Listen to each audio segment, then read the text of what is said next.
મકરપુરા વિસ્તારમાં દબાણ હટાવ કાર્યવાહીમાં જોવા જેવી થઈ। વડોદરાની મકરપુરા વિસ્તારમાં આજે જોવા જેવી થઈ। એક બાજુ તંત્ર ગેરકાયદે દબાણો દૂર કરવા એડીચોટીનું જોર લગાવે છે, તો દબાણ દૂર નહીં કરવા પરિવારે પણ મરણીય પ્રયાસ કર્યા છે।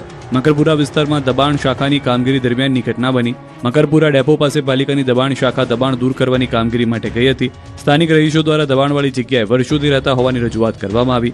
પાલિકાની કામગીરી વચ્ચે એક પરિવારના સભ્યએ જેસીબી નીચે સૂઈ ડર પેદા કરવાની કોશિશ કરી। સાથે જ મારા પર જેસીબી ચડાવી દો તેનું ઉચ્ચારણ પણ તેમણે કર્યું। વર્ષ 1979થી મૂળ જગ્યાએ રહેતા પરિવારના ઘર તોડતા લોકોમાં તંત્ર સામે ભારે આક્રોશ છે।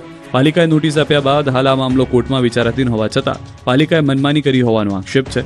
પરિવારની રોજીરોટી સાથે ઘરનો આશરો છીનવાઈ જવાની ભીતિએ મકાન બચાવવા માટે કરવામાં આવ્યો હતો મરણીય પ્રયાસ। દબાણકર્તાઓને જેસીબીની નીચે સૂઈ જવાનો વિડીયો હાલ સોશિયલ મીડિયામાં વાયરલ થયો છે।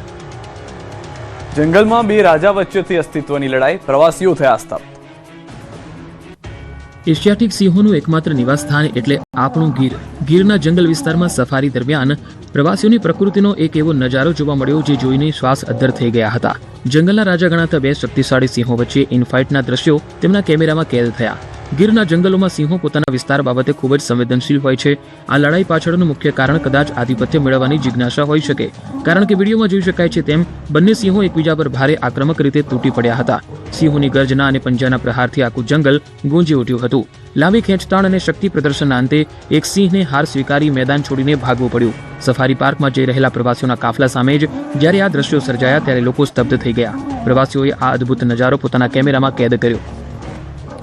કાચા રસ્તાને કારણે વધુ એક વખતે સગર્ભાને લાકડીની ઝૂલી બનાવી લઈ જવી પડી। નસવાડી તાલુકામાં ફરી એકવાર વિકાસની વરવી વાસ્તવિકતા સામે આવી છે। કુપ્પા ગામની સગર્ભાને પ્રસૂતિનો દુખાવો પડતા 108ને ફોન કર્યો, પણ કુપ્પા ગામે કાચા રસ્તાને લઈને 108 આવી શકી નહોતી, જેથી પરિવારજનોએ લાકડાની ઝોલી બનાવી સગર્ભાને અંદર સુડાવી ખભે ઉચકીને કુપ્પા ગામથી સાંકડીબારી ગામ સુધી લઈ જવાની ફરજ પડી। સાંકડીબારી ગામે 108 ઊભી હોય ત્યાં સગર્ભાને સોંપ્યા બાદ દુગ્ધા પીએચસીમાં સગર્ભા અને બાળકને જન્મ આપ્યો। જન્મ આપ્યા બાદ સગર્ભાને ફરી નસવાડી સીએચસીમાં રિફર કરાઈ।